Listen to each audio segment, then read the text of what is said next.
Saudações! Hoje eu vim falar sobre a engenharia biônica.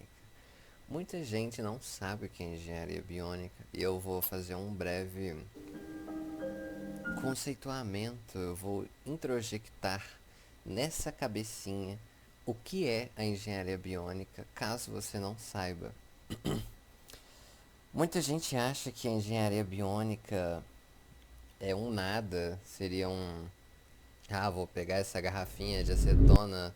Nossa, uau, tá, vou pagar R$ 10.000 pra ter uma prótese que daqui 5 anos ela vai quebrar. Mas a verdade é que daqui 5 anos, ou 6 ou 7 ou talvez 10 anos, nós teremos ciborgues ninjas pulando de prédio em prédio, fatiando helicópteros e, não sei, aviões ao meio com uma espada de alta frequência. Ou pelo menos é assim que eu prefiro imaginar. Porque a engenharia biônica é algo muito progressivo, é algo que anda muito para frente, é algo que recebe uma atenção não tanto quanto desejada, mas a atenção necessária para que esse mercado e essa ciência se expanda. Mas brincadeiras à parte, a engenharia biônica ela é a engenharia que se especializa em reconstruir o corpo humano. Às vezes uma pessoa com uma formação genética, um colega ali que não nasceu com um braço, alguns dedos, ou nenhum dedo, ou uma mão, ou existem X razões por qual alguém pode perder um membro, né?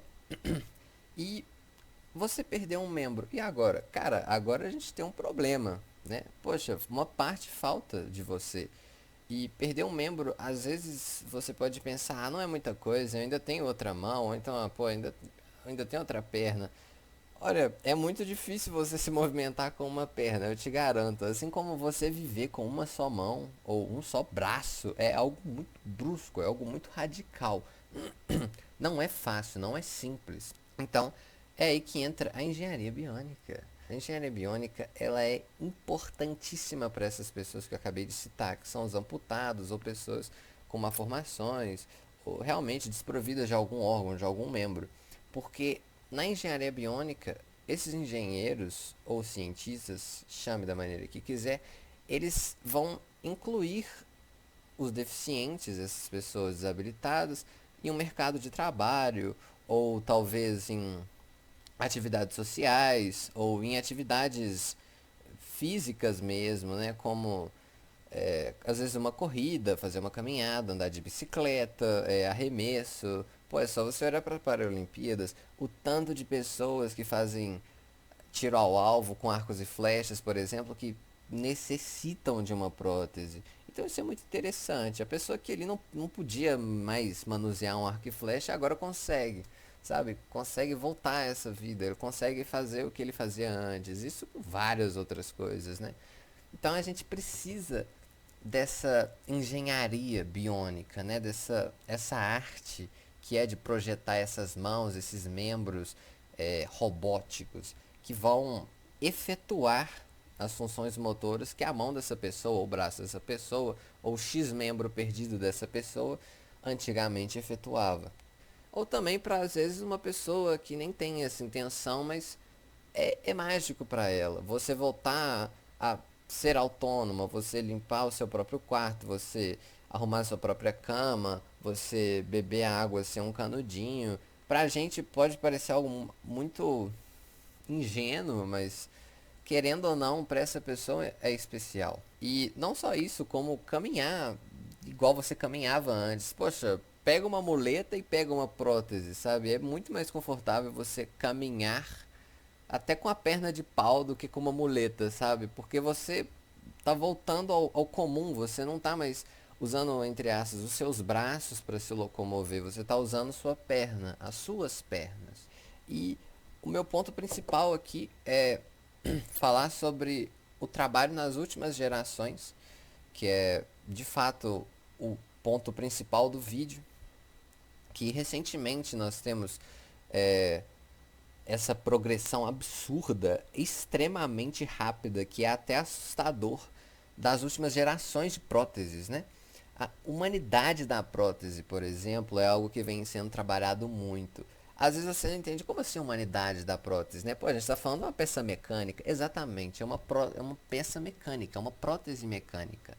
Uma pessoa, por exemplo, ou até nós que não temos essa condição, né, não passamos por isso, você às vezes vê uma pessoa ali caminhando, ou às vezes num restaurante, e pum, você depara com aquele braço metálico, aquele pedaço de aço, ou pesado, que é desconfortável para a pessoa, ou então aquela perna metálica, sabe? Às vezes uma criança pode ficar meio incomodada, tipo, nossa papai, o que é aquilo? Tipo, aquele moço ali perdeu a perna. Tipo, nossa, que estranho. Ele é um saci, sabe? Tipo, algo desse tipo. Criança é um perigo com essas coisas. Então, pode ser desconfortável tanto para a criança quanto para a pessoa que passa por isso. E a gente não quer esse sentimento avassalador para ninguém. Então, a humanidade da prótese seria transformar as próteses em algo mais humano, dar a elas um design mais humano, né? Você fazer um braço, por exemplo, que tem unhas, que você pode ser pintado, um braço que ele as partes mecânicas dele sejam mais discretas, ou que tenha a mesma cor de pele da pessoa, às vezes que articula de maneira diferente, que tem menos botões. Então, isso tudo, essa mudança de aparência, ela é ela é essencial, né? Ela é muito importante para essa adesão das próteses na nossa sociedade, né?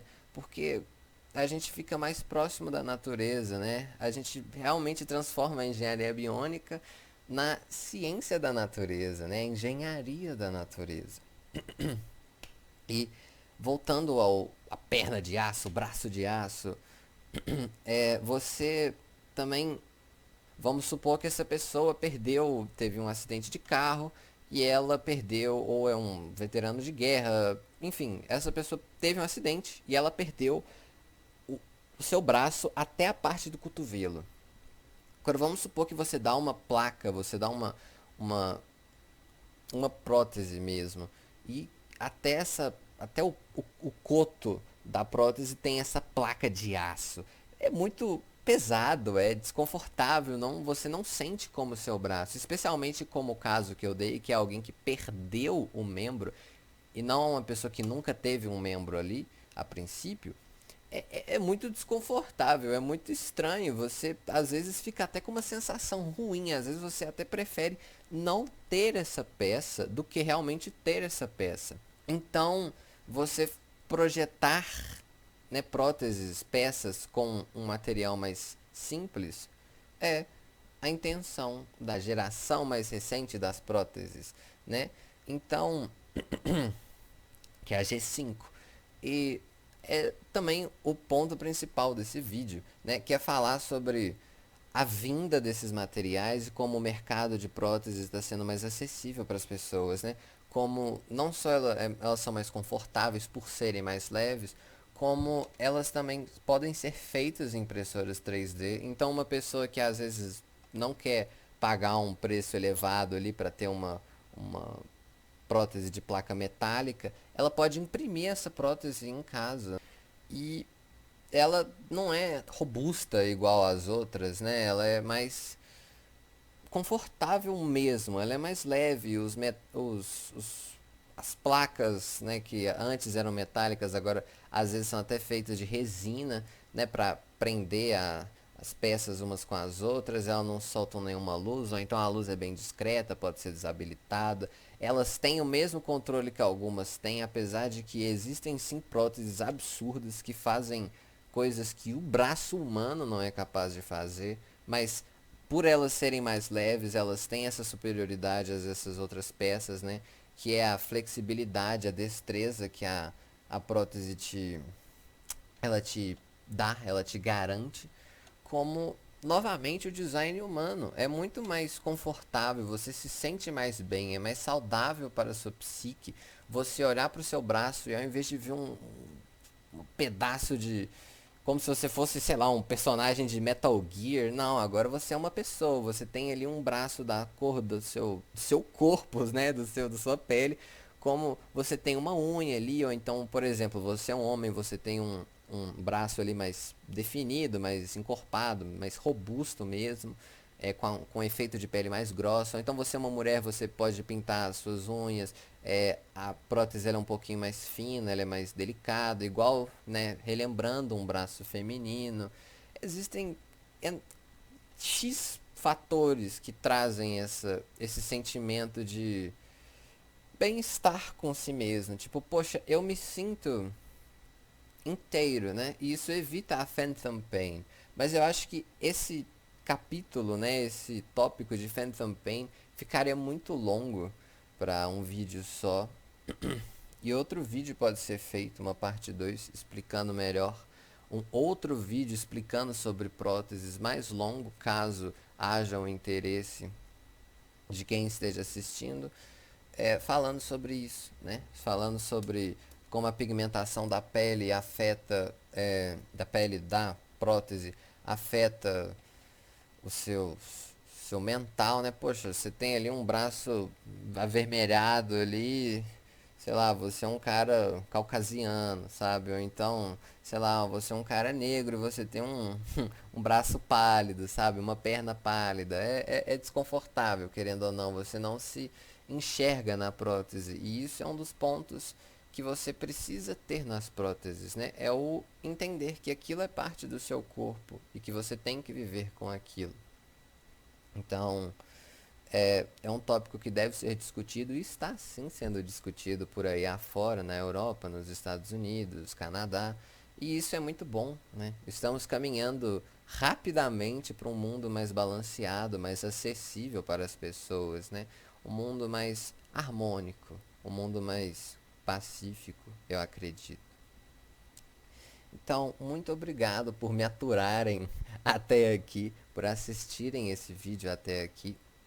Agradeço a atenção, caso tenha existido de fato alguma.